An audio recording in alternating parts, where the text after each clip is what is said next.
অসমৰ চাহ বাগানবোৰ কেৱল অৰ্থনীতিৰ আধাৰ নহয়, ই লাখ লাখ শ্ৰমিকৰ জীৱন, শ্ৰম আৰু সংগ্ৰামৰ কাহিনীও। বছৰৰ পিছত বছৰ ধৰি এই শ্ৰমিকসকলে কঠোৰ পৰিশ্ৰম কৰি আহিছে।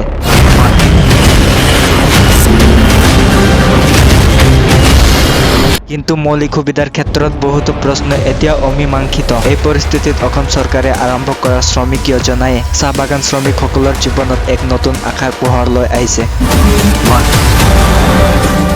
এই আঁচনি কিয় আৰম্ভ কৰা হ'ল, ইয়াৰ মূল উদ্দেশ্য কি আৰু ই শ্ৰমিকসকলৰ জীৱন কেনেকৈ সলনি কৰিব? আজিৰ এই ভিডিঅ'ত আমি সেইবোৰেই সহজ ভাষাত জানিবলৈ চেষ্টা কৰিম।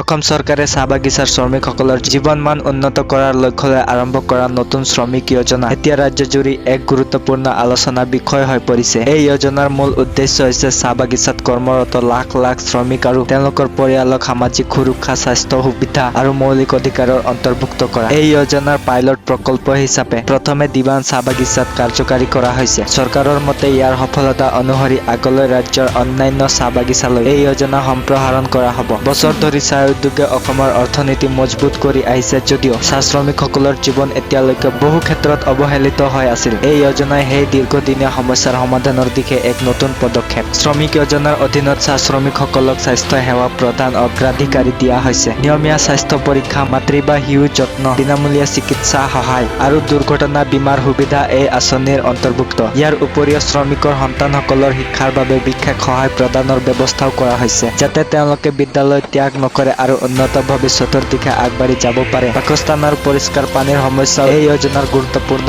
অংগ। বহু চাহ বাগিচাত এতিয়াও শ্ৰমিকসকলে জীৰ্ণ গৃহত বাস কৰিবলগীয়া হয়। শ্ৰমিক যোজনাৰ জৰিয়তে উন্নত বাসগৃহ, শৌচালয় আৰু বিশুদ্ধ পানীৰ সুবিধা প্ৰদান কৰাৰ পৰিকল্পনা গ্ৰহণ কৰা হৈছে। ই শ্ৰমিকসকলৰ স্বাস্থ্য আৰু মানসিক সুস্থতাত উল্লেখযোগ্য প্ৰভাৱ পেলাব বুলি আশা কৰা হৈছে। আৰ্থিক সুৰক্ষাৰ ক্ষেত্ৰত এই যোজনা গুৰুত্বপূৰ্ণ। শ্ৰমিকসকলক বেংক একাউণ্টৰ সৈতে সংযোগ কৰা, চৰকাৰী আঁচনিৰ সুবিধা সহজকৈ লাভ কৰাৰ ব্যৱস্থা আৰু ভৱিষ্যত সঞ্চয়ৰ বাবে দিশ নিৰ্দেশনা দিয়া হৈছে। ইয়াৰ ফলত মধ্যস্থতাকাৰী ব্যৱস্থা হ্ৰাস পাই শ্ৰমিকসকল সঁচাকৈ চৰকাৰী সুবিধাৰ লাভৱান হ'ব। মুঠতে ক'বলৈ গ'লে শ্ৰমিক যোজনা কেৱল এখন চৰকাৰী আঁচনি নহয়, ই চাহ বাগিচাৰ শ্ৰমিকসকলৰ সন্মান, অধিকাৰ আৰু উন্নত জীৱনৰ দিশে এক গুৰুত্বপূৰ্ণ পদক্ষেপ। যদি এই যোজনা সঠিকভাৱে ৰূপায়ণ হয়, তেন্তে ই অসমত চাহ শ্ৰমিক সমাজৰ ইতিহাসতেই এক নতুন অধ্যায় আৰম্ভ কৰিব।